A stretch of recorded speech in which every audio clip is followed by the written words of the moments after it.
Hola, ¿cómo están? Esta es una clase sobre organizaciones, preparada por los profesores Alejandra Gambino y José Luis Pugitore.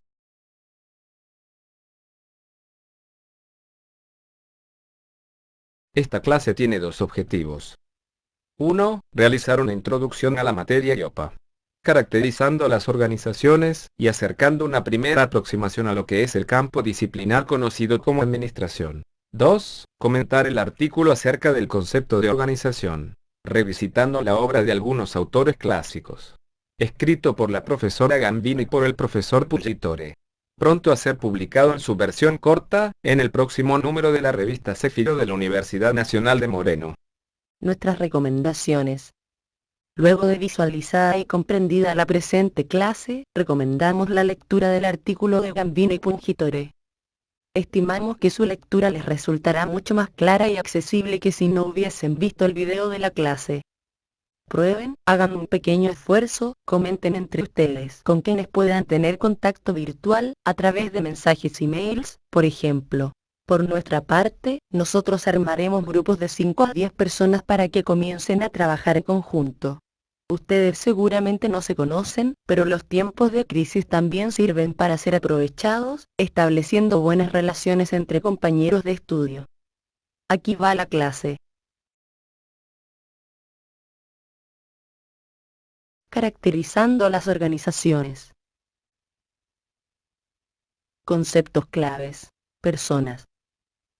Objetivo. Recursos materiales. Coordinación. Las personas no hacen todas la misma tarea. Jerarquía. Estructura de poder. Que haya personas es esencial para la existencia de una organización. Y también que haya objetivos, aunque estos objetivos no siempre están a la luz, no siempre son visibles. Estos objetivos pueden ser compartidos, aunque sea en parte por los distintos integrantes de la organización. También están los recursos materiales, vehículos para transportar mercaderías, las mercaderías mismas, un lugar donde poder estar, donde poder desarrollar las actividades de la organización, sea propio el local o sea alquilado. Las personas a su vez también coordinan sus tareas, no es que cada uno hace lo que se le da la gana y hay un conjunto de individualidades dispersas que no tienen ningún tipo de relación entre sí. También es cierto que no todos hacen lo mismo. Hay alguno que se especializará en algo, en una cosa, otro en otra cosa, uno manejará el vehículo, otro transformará la mercadería a través de alguna máquina, un torno, una herramienta. También va a haber jefes, quienes mandan y quienes son mandados, y también una estructura de poder. No todos pesan lo mismo dentro de lo que es el ámbito de la organización.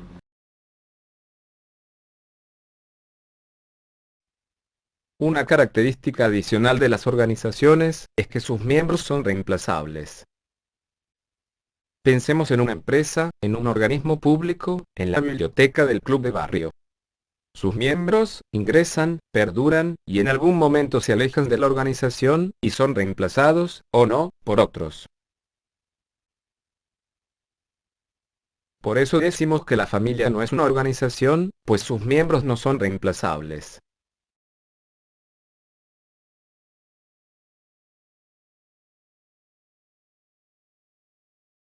Centrémonos en estas siguientes características. División horizontal del trabajo. División vertical del trabajo. Características fundamentales para avanzar sobre un siguiente tema. Estructura de la organización. Pausa. La administración. ¿Es una ciencia?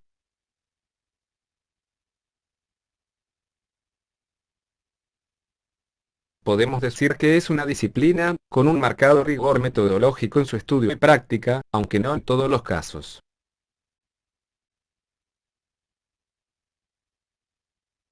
tiene por objeto estudiar a las organizaciones en su proceso de búsqueda y obtención de los objetivos que se ha propuesto. Por el momento, pospondremos referirnos a su estatus epistemológico. Ciencia, técnica, arte.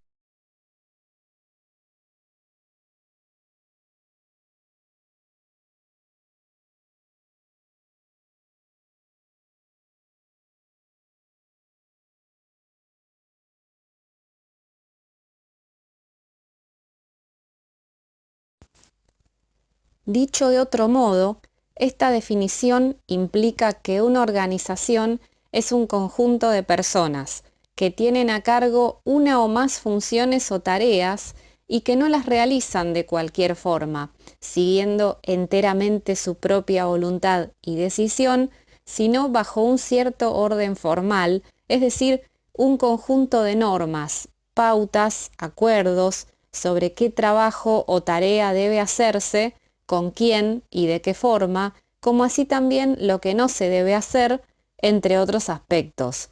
Todo lo cual le da continuidad a las actividades de cada uno y también cierta estabilidad en el día a día.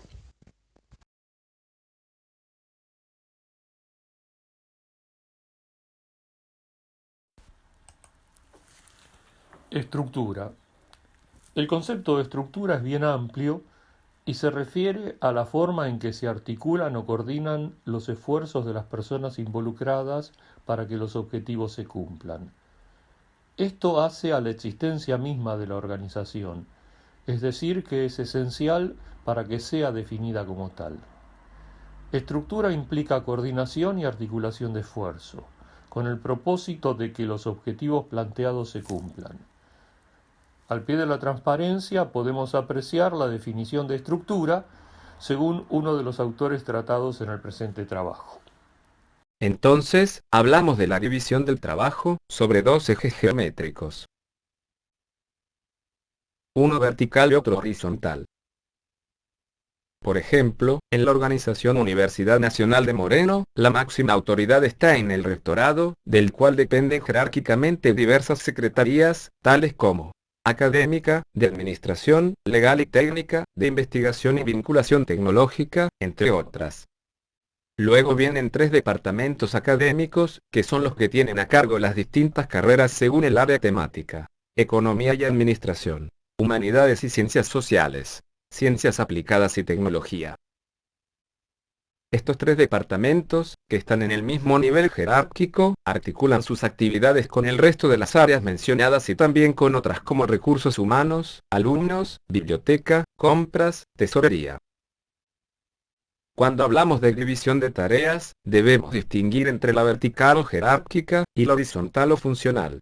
En nuestro ejemplo de la universidad, la división vertical se visualiza en la distribución de cargos como los que acabamos de mencionar, y que tienen distinto nivel de autoridad y responsabilidad asignada, mientras que la división horizontal tiene que ver con el reparto de las tareas entre las diversas áreas, en donde cada una tiene su especificidad que evita la superposición con lo que hacen las demás. La estructura, entonces, queda configurada inicialmente como la intersección de la división vertical y horizontal del trabajo.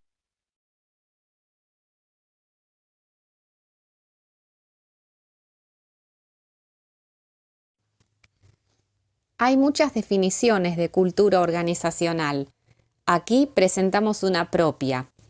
Podríamos decir que la cultura de una organización es como su personalidad, que se puede observar a través de rasgos como conductas, ideas, valores, anécdotas, ritos, símbolos, entre otros. Todas estas son cuestiones consideradas aceptables o deseables dentro de la organización.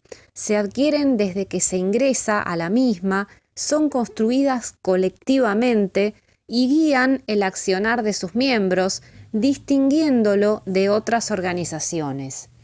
Cuando queremos describir la cultura de una organización, entonces debemos hacer el esfuerzo por detectar estos rasgos que la definen y distinguen de otras. Decíamos anteriormente que la organización está compuesta por un conjunto de personas con una o más funciones asignadas. Es momento ahora de hablar más específicamente de los objetivos que guían todas esas acciones o funciones que desempeñan los miembros. No puede existir organización sin objetivos. Lo importante aquí es tener una aproximación sobre su definición y el modo en que se determinan. Una forma típica de enunciar estos objetivos es referirse a los productos o servicios que quiere ofrecer la organización en un determinado entorno. Al momento de definir sus objetivos, la organización no los copia de otra, sino que los construye a través de la toma de decisiones y de herramientas propias de la política, como el debate, la negociación y los acuerdos entre los individuos y grupos que componen la organización. Es importante resaltar que estos, a su vez, tienen diversos intereses personales. Para finalizar, hablaremos de los procesos. Hablar de estos es referirse a las actividades que en la organización se desarrollan y su secuencia. Aquí es importante distinguir a una función de un proceso.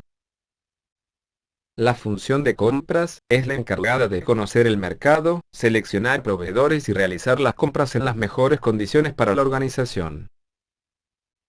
Abastecimiento es el proceso.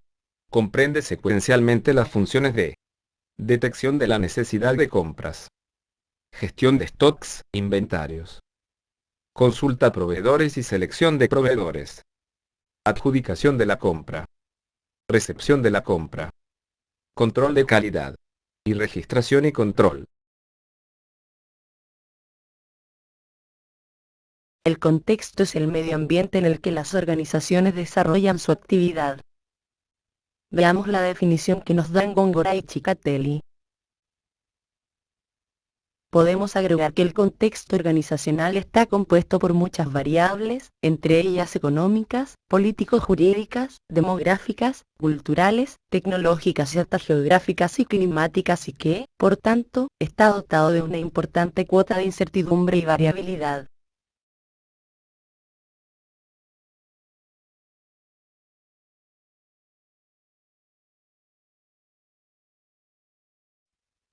Klicksberg nos invita a revisar distintos marcos conceptuales desde los cuales se ha intentado comprender a las organizaciones. El inicio de su recorrido es el enfoque antropológico, desde el cual afirma que la organización implica determinado modo particular de vinculación social entre individuos y grupos. Posteriormente, Klicksberg introduce el concepto de estructura. Señala al respecto el enfoque de la sociología industrial, al decir que las organizaciones tienen una estructura y que ella puede ser caracterizada como un sistema estable y coordinado de relaciones entre las funciones. Es evidente entonces que para que exista organización tiene que haber, entre otras cosas, una orientación hacia el cumplimiento de ciertos fines. Ahora bien, dependiendo del tipo de organización, el proceso por el cual se determinan esos fines u objetivos puede variar y mucho. Pueden ser fijados, sostiene Klicksberg, por un élite dirigente de la organización, o bien podrían provenir de afuera, puntualmente de algunos grupos del contexto. Como también quizá puedan surgir del hecho de cambiar los objetivos originales a través de procesos internos de importante complejidad. En esta primera clase, de aproximación al estudio de las organizaciones, pudimos caracterizarlas aplicando múltiples visiones, bajo diferentes ángulos. Prestemos atención a las características salientes que hemos comentado a lo largo de la clase. Por último, destacamos a una gran organización muy especial, el Estado. Además de ser una gran organización, el Estado posee un rol institucional. Es generador de reglas. Pero ese es tema de otra clase. Hasta la próxima.